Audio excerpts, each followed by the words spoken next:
अगले मैडम बधाई, बहुत जबरदस्त। अध्यक्ष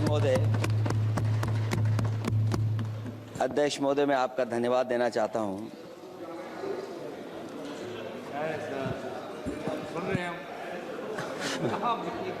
अध्यक्ष महोदय, मैं आपका धन्यवाद देना चाहता हूं।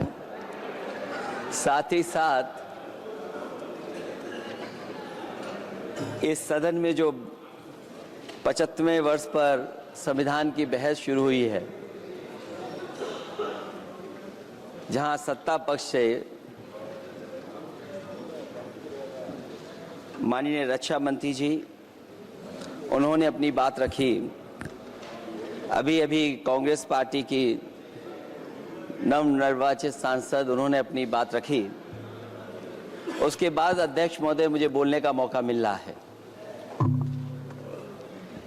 मैं सबसे पहले लाखों लाख लोग जो भारत देश की आज़ादी में जिन्होंने अपनी जान न्यौछावर कर दी, देश आज़ाद हुआ। आज़ादी के बाद बाबा साहब भीमराव अंबेडकर जी और तमाम हमारे वरिष्ठ लोगों ने इस संविधान को देने का काम किया। मैं उनको याद करने के साथ साथ जो आज 13 तारीख जिस दिन हम आप सदन में बैठे हैं, एक ऐसी घटना घटी थी, अगर उस समय सुरक्षा कर्मियों ने अपनी सूझबूझ के साथ, बहादुरी और साहस के साथ अगर उन आतंकवादियों को मुकाबला न किया होता तो हमारे देश के बहुत सारे महत्वपूर्ण नेता जो उस समय सदन में थे, न जाने क्या परिस्थिति बनती। मैं उन बहादुर जिनकी जान गई उनका याद करता हूं, वहीं श्रद्धांजलि भी देता हूं। मैं इस संविधान की चर्चा पे जहां खड़ा हुआ हूं, मैं बाबा भीमराव अंबेडकर जी उनको श्रद्धांजलि अर्पित करते हुए जिन्होंने संविधान को देने का काम किया। हमारा संविधान जो तैयार हुआ है, उनकी प्रबुद्ध दृष्टि का परिणाम है कि हमारे पास न्याय, स्वतंत्रता, समानता और बंधुत्व के सिद्धांतों पर आधारित एक महान संविधान हमें मिला है। भारत राज्यों का एक संघ है और हमें विविधता में एकता पर गर्व है। ये हमारा संविधान ही है जिसने भाषाई, क्षेत्रीय, धार्मिक और जातीय विविधता वाले हमारे देश को एक साथ रखा है। ये संविधान डॉक्टर अंबेडकर जी ने कहा था कि संविधान की सफलता इस पर निर्भर करेगी कि हम उसके अनुसार कैसे काम करते हैं। ये देखना है, विधायिका, कार्यपालिका और न्यायपालिका की जिम्मेदारी है कि इस महान देश का शासन हमारे संविधान में निहित उच्च सिद्धांतों के अनुसार चलाया जाए। डॉक्टर अंबेडकर ने कहा था, मैंने तो संविधान निर्माण का दायित्व बहिष्कृत वंचित वर्गों को अधिकार दिलाने के लिया है। ये वही संविधान है जो समय समय पर हमारा रक्षा कवच बनता है। अध्यक्ष महोदय, ये संविधान हमारी ढाल है, संविधान हमारी सुरक्षा है, संविधान हमें समय समय पर शक्ति देता है।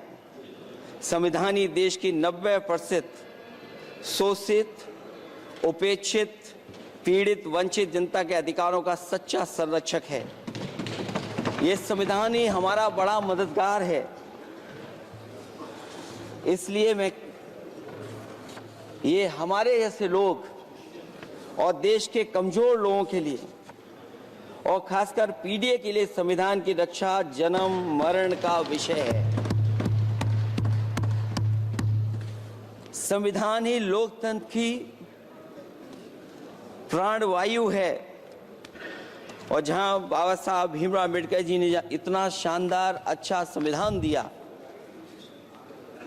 वहीं डॉक्टर अम्बेडकर ने स्पष्ट कहा था, जो हमारे माननीय मंत्री जी ने भी सत्ता पक्ष से वो बात रखी और कहा था, संविधान कितना भी अच्छा हो, यदि उसे लागू करने वाले लोग अच्छे नहीं होंगे तो परिणाम अच्छे नहीं निकलेंगे। इसलिए अध्यक्ष महोदय, इस संविधान पर लगभग 75 वर्ष में के बाद भारत की संसद में फिर चर्चा हो रही है। मैं कई महत्वपूर्ण बिंदुओं पर अपनी बात को रखना चाहूंगा। अध्यक्ष महोदय, हमारे संविधान की प्रस्तावना संविधान का निचोड़ है। सरकार के उद्देश्यों और लक्ष्यों को स्पष्ट उल्लेख है प्रस्तावना में। मैं प्रारंभ करता हूं संपूर्ण प्रभुत्व संपन्न समाजवादी धर्मप्रिय लोकतांत्रिक गणराज्य से। आज अध्यक्ष जी, सीमाओं की रक्षा करना संप्रभु का प्रथम कर्तव्य है। और अध्यक्ष महोदय, जिस देश की सीमाओं की सुरक्षा में जहां पर समय समय पर सेंध लगती हो, और हमारे माननीय मंत्री जी बेहतर जानते होंगे कि कई जगह पर हमारी सीमाएं सिकुड़ रही हैं। हमारे संसदीय मंत्री राज्य अरुणाचल प्रदेश में चीन के बिल्कुल बगल में रहते हैं। अध्यक्ष महोदय ये जानते होंगे कि हमारे पड़ोस में कितने गांव बस गए हैं, न जाने कितना वहां पर गांव की तरह घर बसा दिए गए हैं। लद्दाख की तरफ अभी दोनों देशों की सेनाएं पीछे हटी हैं। हम अपनी सीमा में ही पीछे हटे हैं, और चीन जो हमारी सीमा में अंदर आ गई थी, वो हमारी सीमाओं से ही आंशिक रूप से पीछे हटी है। और अध्यक्ष महोदय, उस सीमा के पास एक रिजांगला मेमोरियल बना था। हमारे सरकार के लोग ये जानते होंगे कि जिस समय ये बात उठी लद्दाख को लेकर के, उस रिजांगला के मेमोरियल को तोड़ दिया गया। आज वो रिजांगला मेमोरियल वहां नहीं है। और उस लड़ाई के लिए अध्यक्ष महोदय, हमारी फौज के लिए कहा गया था कि हमारी वो बहादुर फौज है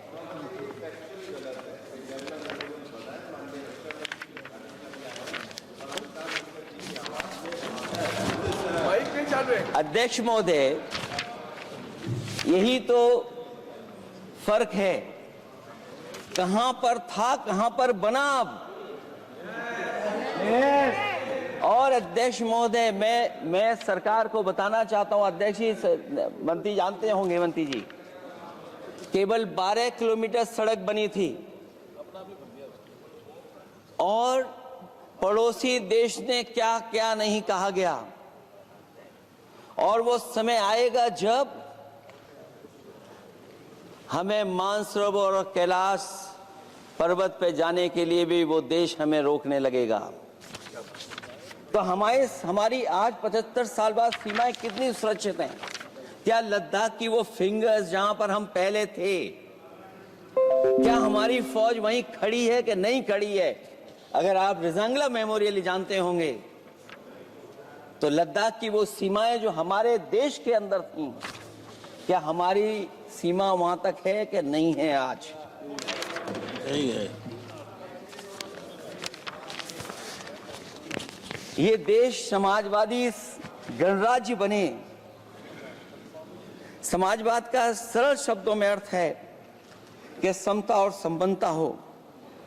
लेकिन देश में अध्यक्ष महोदय, 2014 के बाद विषमता जिस तेजी के साथ बढ़ी है, उसकी कल्पना भी नहीं की जा सकती है। 140 करोड़ में से 82 करोड़ सरकारी अन्न पर जिंदा हैं।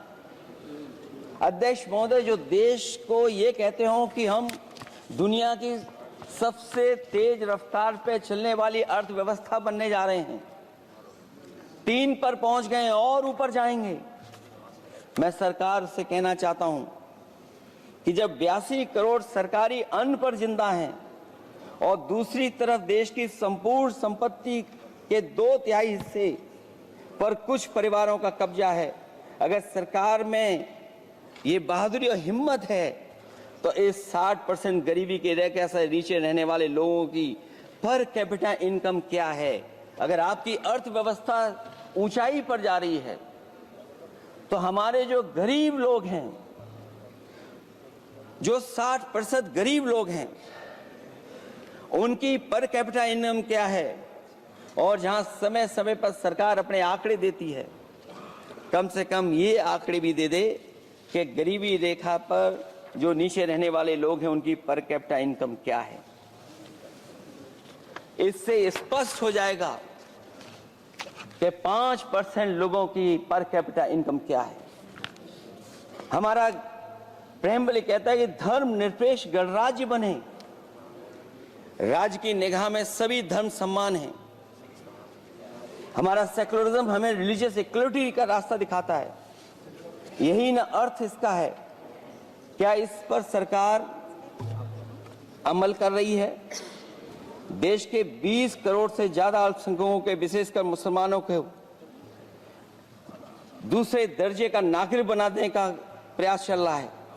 उन पर हो रहे अत्याचार प्रतिदिन बढ़ते जा रहे हैं। उनकी संपत्ति को लूटा जा रहा है, हत्याएं की जा रही हैं, घर तोड़े जा रहे हैं, उनके पूजा स्थलों पर कब्जा प्रशासन की मदद से किए जा रहे हैं। अगर ये धर्मनिरपेक्षता तो धर्म शासित राज्य की क्या परिभाषा है? और हाल ही में हम लोगों ने अध्यक्ष महोदय उदाहरण देखा है कि किस तरीके से उत्तर प्रदेश में कई महत्वपूर्ण जगह पर इस तरह की घटनाएं जानबूझ करके की गई। मुझे याद है उस समय, जिस समय उत्तर प्रदेश का इलेक्शन चल रहा था, बहुत से लोगों को वोट डालने का अधिकार जिनको था, उनको अधिकार से रोका गया और जो लोग वोट डालने जा रहे थे उन्हें डराया धमकाया जा रहा था। ऐसे इंतजाम किए गए थे कि ये वोट डालने के लिए वोट बूथ तक न पहुंच पाए। वो तस्वीरें अध्यक्ष महोदय न केवल हम लोगों ने देखी बल्कि पूरे देश और दुनिया ने देखी होंगी कि किस तरीके से उत्तर प्रदेश की सरकार के प्रशासन के इशारे पर एक पुलिस के अधिकारी ने महिलाओं को वोट से डालने से रोका और रिवॉल्वर दिखा करके कहा कि वोट डालने नहीं जाओगे। मैं उन बहादुर महिलाओं को बधाई देना चाहता हूं कि उन्होंने परवाह नहीं की। उन्होंने कहा कि इससे कुछ जान जाने वाली नहीं, अगर जान भी जाएगी तो हम वोट डाल करके आएंगे। क्या यही लोकतांत्रिक गणराज्य है? सच्चे लोकतंत्र में जनता संतापूर्वक मतदान के माध्यम से अपनी सरकार चुनती है।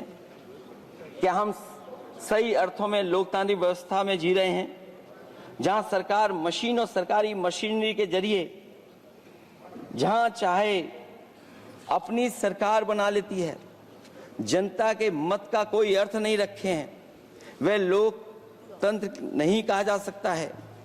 यह व्यवस्था जब तेजी से लोकतंत्र में तानाशाही की तरफ बढ़ रही है, हिटलर ने भी तो जनता द्वारा चुने जाने के बाद संविधान में संशोधन करके तानाशाही कायम कर दी थी। हमारी सरकार भी उसी के समांतर चलने का प्रयास कर रही है। प्रस्तावना में अध्यक्ष महोदय सामाजिक, आर्थिक और राजनीतिक न्याय दिलाने की बात है। अध्यक्ष महोदय, मैं जब सरकार की तरफ से माननीय मंत्री जी को सुन रहा था, उन्होंने जाति जनगणना को लेकर के कहा कि जाति जनगणना कराना चाहे तो करा लें। हम लोग तो उस पक्ष के धर लोग हैं, अगर आप करा सकते हैं तो आप कराइए। नहीं अध्यक्ष महोदय, जब कभी भी हम लोगों को मौका मिलेगा तो जाति जनगणना कराने का काम हम लोग करेंगे। सामाजिक न्याय समाज के अनुसूचित जाति, अनुसूचित जनजाति और अन्य पिछड़े वर्गों को न्याय दिलाने का बड़ा अस्त्र आरक्षण था, उसे समाप्त कर दिया गया है। आउटसोर्सिंग और कॉन्ट्रैक्ट बेसिस पर थोड़ी बहुत नौकरियां जो दी जा रही हैं, उनमें दलितों और पिछड़ों का कोई आरक्षण नहीं है। शिक्षण संस्थाओं और विश्वविद्यालय में प्रोफेसर्स और वाइस चांसलर के चयन के समय इनके आगे लिख दिया जाता है, एक नया शब्द का इजाद हुआ, NFS, नॉट फाउंड सुटेबल। सरकारी उपक्रम भेज दिए, प्राइवेट उपक्रमों में कोई आरक्षण नहीं है। अध्यक्ष महोदय, शिक्षा मंत्री जी सूची जारी करें, और अगर ये बात कहीं भी गलत है तो शिक्षा मंत्री जी सूची जारी कर दें। देश के सभी केंद्रीय विश्वविद्यालयों के वाइस चांसलर की ओर प्रोफेसर की एक, मैं तो कहूंगा अध्यक्ष महोदय कि शिक्षा मंत्री जी अगर ये सूची जारी कर दें कि जितनी भी सेंट्रल यूनिवर्सिटीज हैं और उनके माध्यम से जितने भी प्रोफेसर्स का अपॉइंटमेंट हुआ है, सब बात साफ हो जाएगी। आप केवल देश के 10% लोगों को ही ख्याल रख रहे हैं, बाकी 90% लोगों का आप ख्याल नहीं रख पा रहे हैं। और जाति जनगणना कभी जाति में भेदभाव नहीं बढ़ाएगा अध्यक्ष महोदय। जाति जनगणना जातियों के बीच दूरियां कम करेगा और तमाम हमारे ऐसे समाज के लोग जिनको न्याय नहीं मिला, जिनको अधिकार नहीं मिला है, अध्यक्ष महोदय कम से कम जाति जनगणना के बाद उन्हें अधिकार और सम्मान दिलाने का काम भी हो सकेगा। इसलिए हम इसके पक्ष में हैं। आर्थिक न्याय के बगैर न सामाजिक न्याय मिल सकता है और न राजनीतिक न्याय मिल सकता है। गरीबी का नाजायज लाभ उठाकर धन्ना सेठों की सरकार चुनाव में पैसा बांटकर राजनीतिक न्याय का भी अपहरण कर लेती है। कर्ज में डूबी बड़ी आबादी महाजन के दबाव में अपनी इच्छा के खिलाफ वोट देने को विवश हो जाती है। चुनाव में सत्ताधारी दलों द्वारा पैसे की भरमार के चलते कोई सामान्य कार्यकर्ता चुनाव नहीं लड़ पा रहा है। बड़े पैमाने पर धनवान चुनकर आ जाते हैं। पैसे के बल पर जब तक आर्थिक विषमता समाप्त नहीं होती, लोगों को राजनीतिक न्याय मिल नहीं सकेगा। प्रस्तावों में आगे जो लक्ष्य है, विचार, व्यक्ति, विश्वास, पंथ और उपासना की स्वतंत्रता, अन्याय के खिलाफ विचार व्यक्त करने पर जेल, अभिव्यक्ति की स्वतंत्रता का अर्थ है देशद्रोह। अगर भाजपा के मत के नहीं हैं, दूसरे धर्म के हैं तो प्रताड़ना के हकदार हैं। और अब तो उपासना करने पर भी दिक्कत है, क्योंकि हर मस्जिद के नीचे मंदिर खोजने वाले तत्व इस देश को शांति से रखना ही नहीं चाहते हैं। उन्हें कानून की कोई परवाह नहीं है। मैं इस मौके पर धन्यवाद देना चाहता हूं सुप्रीम कोर्ट का कम से कम वो फैसला आया है जहां कुछ दिनों के लिए ये पाबंदी लगाई गई। व्यक्तियों की गरिमा और देश की एकता और अखंडता को सुनिश्चित करने वाली बंधुता, ये विभाजनकारी नीतियां संविधान की प्रस्तावना के उस उद्देश्य से जरा भी मेल नहीं खाती है। व्यक्ति की गरिमा लिंचिंग से धूल दूषित हो चुकी है। उद्योगपति सरकारी आतंक से परेशान हैं, हो करके अपनी पूंजी समेटकर देश छोड़ गए हैं और लगातार जा रहे हैं। अध्यक्ष महोदय, आजादी के बाद उद्योगपति कभी इतने भारत छोड़ करके नहीं गए होंगे, देश छोड़ के नहीं गए होंगे जितने इनकी सरकार में चले गए हैं। अगर व्यक्ति की गरिमा सुनिश्चित हो तो कोई व्यक्ति क्या अपनी मातृभूमि को छोड़ करके जा सकता है। सरकार इस पर आत्मचिंतन करे।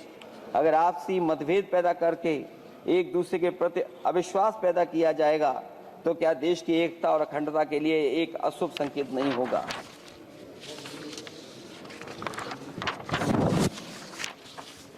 अध्यक्ष महोदय,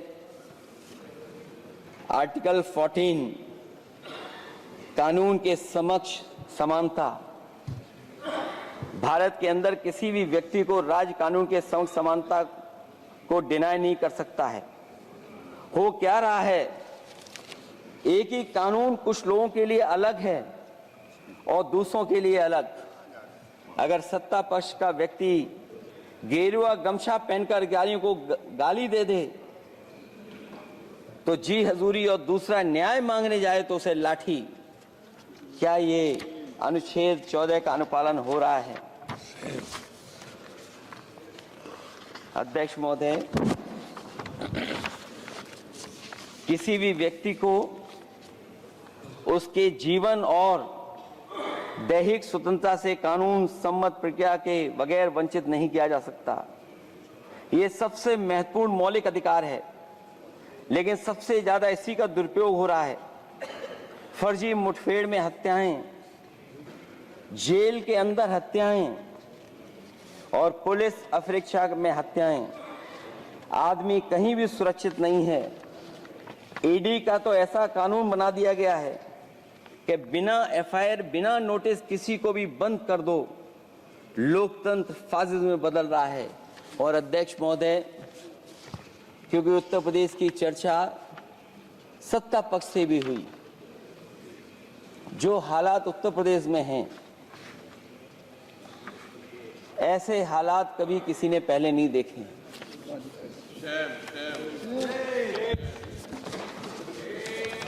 जहां पर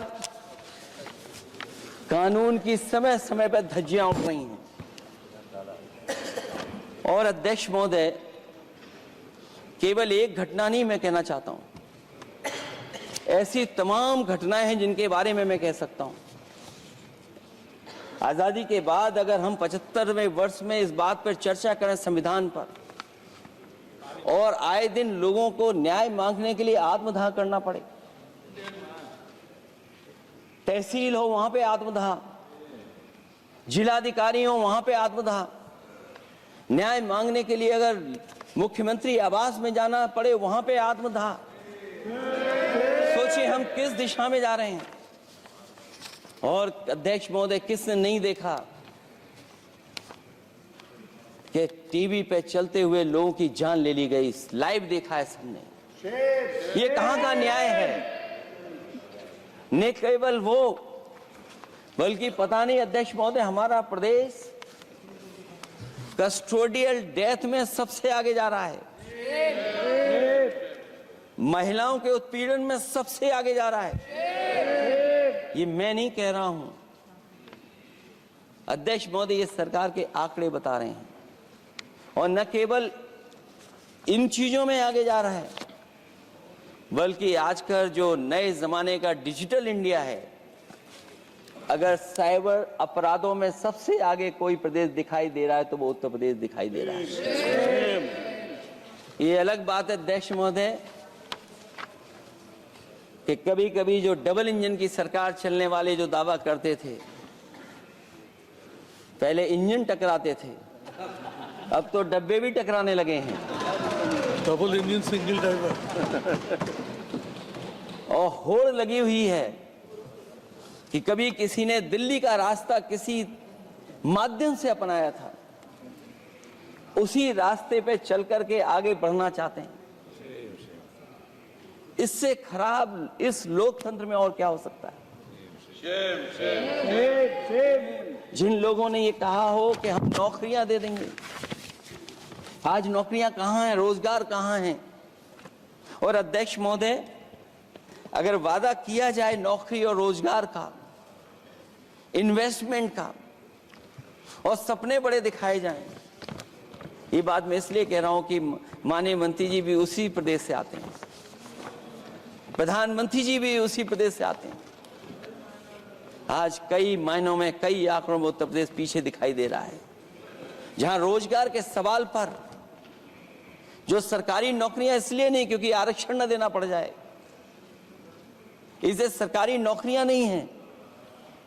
आए दिन पेपर आउट, पेपर लीक, न केवल पेपर लीक है बल्कि जानबूझ करके पेपर लीक कराया जाता है जिससे कि परीक्षा रद्द की जा सके। और जो अग्निवीर वाला सवाल था वो आज भी वैसा ही का वैसा है। हम लोग अग्निवीर वाली व्यवस्था कभी स्वीकार नहीं कर सकते हैं। जो पहले भर्ती जैसी होती थी अध्यक्ष महोदय, अगर वैसी ही भर्ती होगी तो हमारी सीमाएं और सुरक्षित होंगी, हमारे और नौजवान जाकर के देश की असली पक्की वर्दी पहनने का काम करेंगे। ये अध्यक्ष महोदय कैसी चर्चा संविधान की जो है बिना प्रधान की।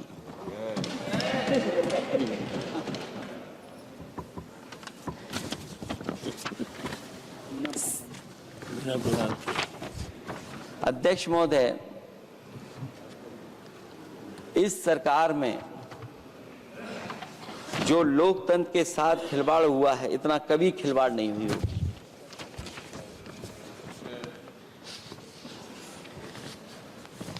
संविधान को परतंत्र बनाकर जो लोग राज करना चाहते हैं, उनके लिए आजादी का अमृतकाल सिर्फ एक जुमला है। और अंत में मैं सिर्फ एक ही बात कहना चाहता हूं कि संविधान बचेगा तो न्याय बचेगा, और न्याय बचेगा तभी सबको बराबर मान सम्मान, सबको बराबर मौके मिलेंगे, भेदभाव भी मिटेगा। और भेदभाव का भाव भी इसलिए आज फिर से संविधान को बचाने के लिए एक और करो या मरो आंदोलन की जरूरत है। इसलिए अध्यक्ष महोदय, हम आपको भरोसा दिलाते हैं, पिछले चुनाव में भी बहुत सारे सत्ता पक्ष के माननीय लोग ये कहते थे कि हमें इतनी सीटें मिल जाएंगी तो हम संविधान बदल देंगे। अध्यक्ष महोदय, मैं आपके माध्यम से जनता का धन्यवाद देना चाहता हूं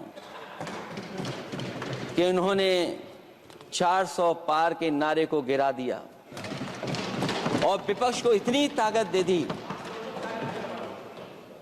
कि इनकी जो सपना था संविधान बदलने को, उस सपने को तोड़ने का काम किया। अध्यक्ष महोदय, बहुत सारे साथी इधर के ही उधर हैं, अगर उधर वाले इधर आ गए उसी दिन ये सत्ता से बाहर हो जाएंगे। अध्यक्ष महोदय, आखिरी में मैं कुछ लाइनें कहकर के अपनी बात खत्म करना चाहता हूं।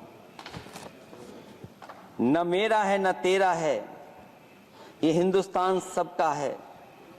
नहीं समझी गई ये बात तो नुकसान सबका है। हजारों रास्ते खोजे गए उस तक पहुंचने के, मगर पहुंचे हुए ये कह गए भगवान सबका है। जो इसमें मिल गई नदियां वो दिखाई नहीं देती महासागर बनाने में, मगर एहसान सबका है। अनेकों रंग खुशबू नस्ल के फल फूल पौधे हैं, मगर उपवन की इज्जत आबरू ईमान सबका है। हमें उम्मीद है कि इस चर्चा के बाद बाबा साहब भीमराव अंबेडकर जी का दिया हुआ संविधान को बदलने का सपना नहीं देखा जाएगा। साथ ही साथ डॉक्टर राममनोहर लोहिया, जिन्होंने समाजवादी आंदोलन का रास्ता दिखाया, नेताजी ने जो संघर्ष कर करके हम लोगों को उस जगह पहुंचाया, वहीं लोकनायक जयप्रकाश जी ने इस देश को आगे बढ़ाने के लिए समय समय पर संपूर्ण क्रांति का आह्वान देकर के जागरूक किया। मैं उन सबको याद करते हुए एक बार फिर अध्यक्ष जी आपका बहुत बहुत धन्यवाद देता हूं।